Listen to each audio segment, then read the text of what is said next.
Hello, everybody. Scott Golden here with the Mid-South Wrestling Review Series. September 11th, 1982 is the episode on tap here today. And we are fast moving through the month of the year of 1982 here in World Class. Almost got the full year up, and we'll have the full year up hopefully by Tuesday at the latest in any event. It has been a good journey, and if you are new around here, we've got over 800 downloads of a combination of old school, which is my preference, and the current stuff. We kind of see Bill Watts captivating the involvement and kind of capsulating the entire storyline with Ted DiBiase and the Mid-South Championship and talking about how DiBiase was going to lead Mid-South. Now the dog says that if he doesn't beat DiBiase, he will leave for 90 days. That's an upcoming thing.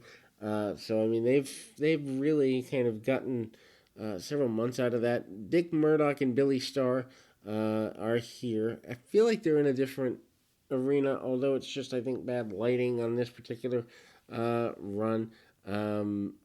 Murdoch a little more aggressive than average for his babyface run, or his babyface match here this week, as he's kind of punch kick and more aggressive than normal. Also, some new debuts for the Mid-South area, mainly in enhancement talent, although at least one name talent is here that's not normally in the area, and a big back body drop. We are missing the September 4th edition 82. Odd that we missed my first birthday. Turned 1 year old on that particular day. But anyhow, big body slam by Murdoch and Irish whip, and a back elbow by Murdoch, and then he manages to hit the hanging brainbuster, get a victory there. We move on to the second match of the day. The second match of the day is, Ron Cheathan against Mr. Olympia. Olympia has apparently lost the Missouri or the Mississippi championship, as he's not coming out with a belt in a red mask this time around.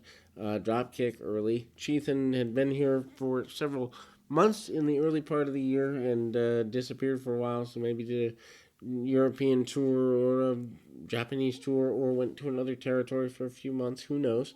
That's what it took to make it back in the day. Miss on the dropkick at least a little bit by Olympia there. Olympia does come up holding on to the arm a bit, and Cheatham comes from the bottom, fights back up just a little bit, and Olympia continues to be a major star in the area, and also continues to work like he is a major star in the area. Then we see the continuation of attempted shots there. We also see the use of the sleeper hold and a victory for good old Mr. Olympia. And now we see what has been a pretty big build. The one-man gang has been protected. Now finally getting a shot at the main babyface in the area, the Junkyard Dog. Junkyard Dog in 1982, probably one of the biggest stars in Mid-South, and that remains till he leaves, I think in late 84, early 85. Snapmare takeover and a weak-looking punch. Skandar Akbar, the manager of the gang, on the outside of the ring.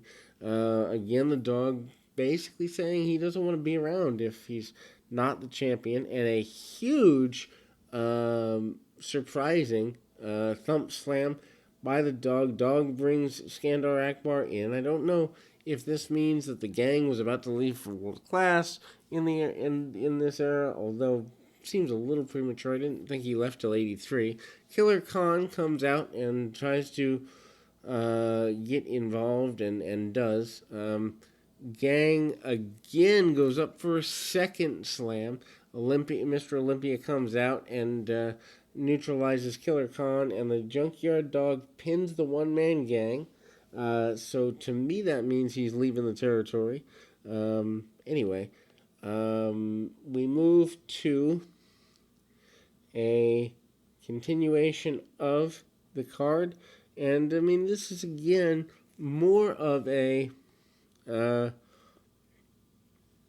run towards a higher wrestling product, or I don't know if I'd say better wrestling product, but a more wrestling centered product. We move to another match here.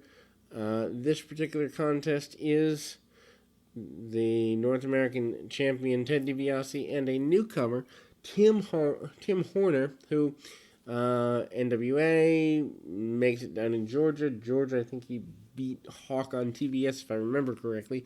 Also known primarily for his work in Smoky Mountain Wrestling and some enhancement stuff in the WWF as well.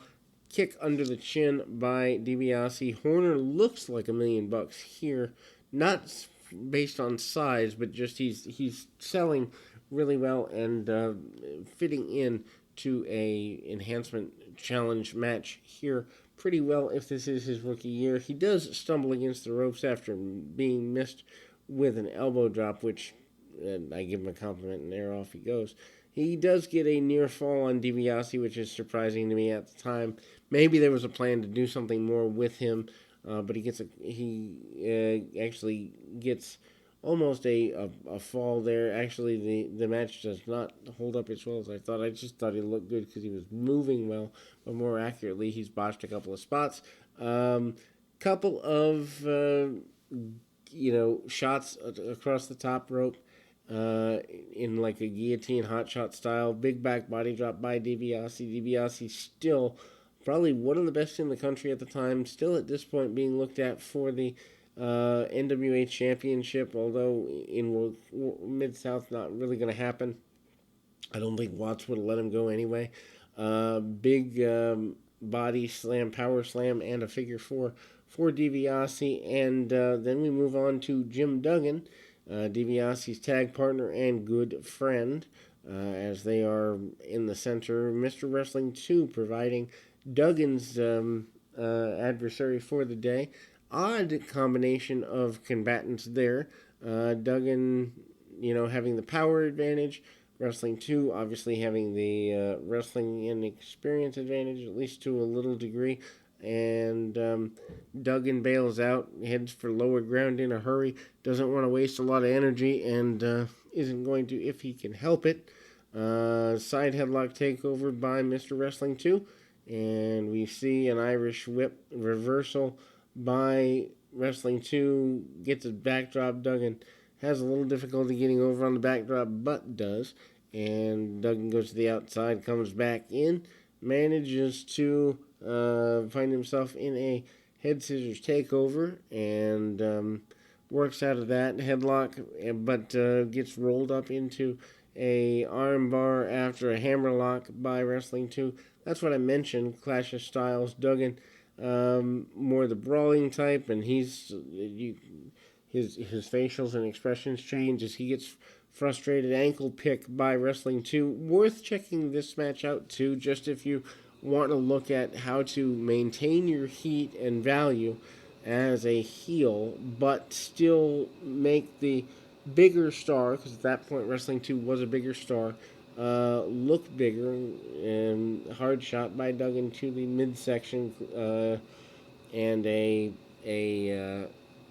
leg drop across the back of the neck. Wrestling 2, getting frustrated, having to resort to, I wouldn't say necessarily cheating, but resort to issues. DiBiase out, and trying to interject himself where he can, wanting to help Jim Duggan, and DiBiase does do that a bit as Dick Murdoch comes out and brings that about, but the knee lift, and Wrestling 2 gets a victory, much to the chagrin of DiBiase and Duggan. Grappler number, or the grappler, I almost said grappler number 2, but that comes a little bit later, in the next couple of months here. against Mike Sharp, or actually no, against Vinny Romo. For some reason, I thought Sharp was on this program. Probably next week's program. But Romo gets a few pick points, and then you know, kind of grappler gets the better of that. Side headlock takeovers and kind of hangs on to the top wrist lock and the like. Um, grappler not really wanting to take that many backward steps with a body slam, and then we see um, the short knee from the grappler, among other things, and hard shot there. Grappler manages to get caught up. Romo manages to hit a very nice drop kick under the chin. He's kind of coming into his own a little bit here. Grappler manages to catch him, and he catches him with the inverted backbreaker, almost used like a Mike Sharp would, and then drives him down, almost like a powerbomb-like maneuver, although it didn't have a name for it. Loads the boot up, 1, 2, 3, and there we go. And your main event, or your final match of the program this week here in September of '82 is newcomer Tony Anthony against Buck Robley. Obviously, Tony Anthony, dirty white boy who becomes a major star in the Tennessee area, both for USWA, CWA, and most notably Smoky Mountain Wrestling. But here, an enhancement talent of nature and big body slam by Robley. Robley tries to get an advantage and brings a knee up into the face of his opponent, snaps him over, and then the inverted chin lock. Anthony, for his time, driving the guy back, obviously being led through the match, no doubt about it, newcomer to the area, but still Tony Anthony showing a lot of bumping prowess and the like. He actually has hair in these days.